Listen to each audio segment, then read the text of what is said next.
Hey there. I'm doing some busy rounds today. As a nurse, I barely get time off. Patients are always in need of attention, and it's my job to make sure that their requirements are being met. Although, these requirements could be better addressed at home than in a hospital. Yeah, you heard that right. Many experts have pointed out that treating patients at home is more effective physically and financially.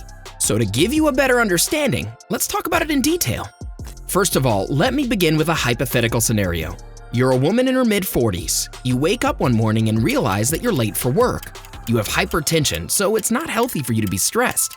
But since you're late, your health will have to take a back seat. You get up and rush to the bathroom to take a shower. You're in full panic mode. Your body's shaking and you have no idea how to manage it. On top of it, you're worried because you don't know what will happen if you don't hurry. You don't want to get scolded by your boss and you don't want to get fired. So you try to rush as quickly as possible. Unfortunately, while you're at it, you're also putting a lot of pressure on your body. Your brain starts to send panic messages to the rest of your body. Your heart starts beating very fast, which puts too much pressure on your blood vessels, thus causing a spike in your blood pressure. Do I need to tell you what's going to happen next, or can you guess? Yes, you either fainted because your blood pressure had spiked sporadically, or you had a stroke. Following that, you end up in the hospital. The first thing you may have noticed is the worried faces of your loved ones. You're then made aware of the time you're going to spend in the hospital along with the total cost. Now just think for a second. What if instead of taking you to the hospital, they managed to bring the doctor and the medical facilities to your home? You wouldn't have to pay as much as you would if you were in the hospital. More importantly, your recovery time will be less. Why is it that way? One of the primary reasons is that you'll be treated in a familiar environment. Therefore, it'll be a psychological advantage for you. The brain will recognize the surroundings and make you feel comfortable. It'll also make your body more responsive to medication. Although, that's just the tip of the iceberg. There are more reasons. In one study by Dr. David Levine, he and his team conducted research on more than 90 patients of Brigham and Women's Hospital. The patients had a wide range of problems at the time of their admission, starting from infection and cardiovascular problems all the way to chronic obstructive pulmonary disease, COPD, and asthma. An interesting thing to note was that most of them had lived within 5 miles of the hospital. Dr. Levine and other members of his team decided to keep some of the patients at the hospital and give them traditional care. Other patients were given the same care at home. By the end of the study, there were 2 startling discoveries made. One of them was lower cost rate. The patients who received medical care at home had a lower cost rate compared to the ones who received care at the hospital. Oh, and the difference isn't small. As a matter of fact, it's about 40%. Yeah, if you could take medical care at home instead of going to the hospital, then you'll end up saving a lot of money. Of course, we can't always be money-minded. I mean, when it comes to these things, we always want what's best, and the best things don't come cheap.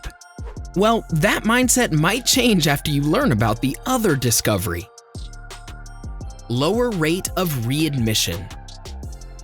Bear with us because this point's going to be longer than the previous one. According to the study, people who were given medical care at home had less requirements regarding laboratory tests, X-rays, or MRIs. They also required less consultation. Interesting, right? Who would have imagined that giving medication at home was so useful? Patients who were at home had a faster healing rate than those who were at the hospital.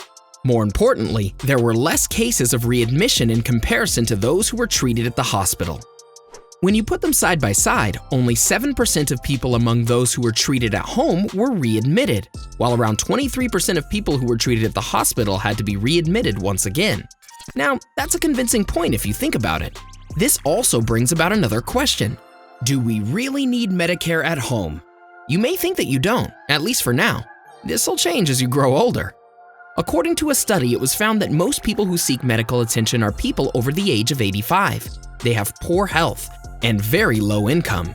Most of them also require readmission. For people like that, delivering healthcare to their homes could be more useful. You also have a better chance of curing them than by taking them to the hospital. If you have grandparents at home who are constantly falling ill, sending healthcare to their home could be a way of helping them get into shape. This would also mean that your grandparents would get to live long enough to be a part of your lives. Unfortunately, this is becoming more and more rare due to the rise of healthcare costs. So considering all of these things, treating people at home could be very helpful. Not impressed yet? Well, we have some more benefits for you to consider. Before we continue, are you concerned about the overall state of your health? Check out our recent video on 13 foods diabetics should be eating. Number 1. It keeps patients away from hospitals. This is true. We don't mind having patients in the hospital, but it would be better if they were treated at home. A hospital is a place where many people come with a variety of problems. Hence, it's always flooded with millions of microorganisms. In other words, it's not a healthy place for people to stay in. On the other hand, a clean and tidy home has less microorganisms. Hence, it is more apt for patients to stay in. Number 2. A patient's comfort zone. As we said earlier, your home is your comfort zone. You're aware of your surroundings. You know where your shoes are kept, which place the television is, and where all the furniture's placed. Your brain is also familiar with these surroundings, which gives you a psychological advantage. Your body is also more used to your own bed than any other. In other words, your house is the best place for you to be receiving medical attention. Now, let's talk about the third point. Number 3.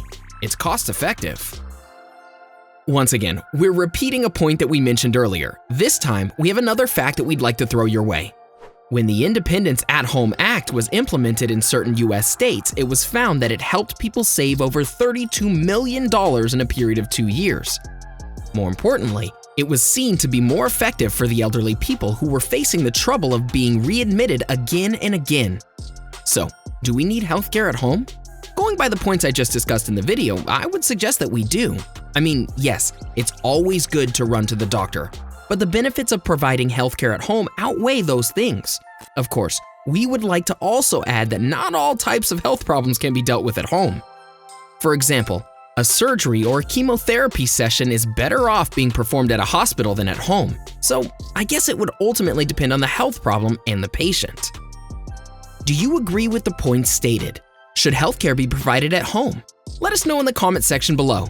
We'd love to hear from you. Enjoyed this video? Hit like, share, and subscribe to Bestie. Wait, what kind of Bestie would we be if we didn't tell you about our other awesome videos? Go ahead, choose the left or right video and enjoy.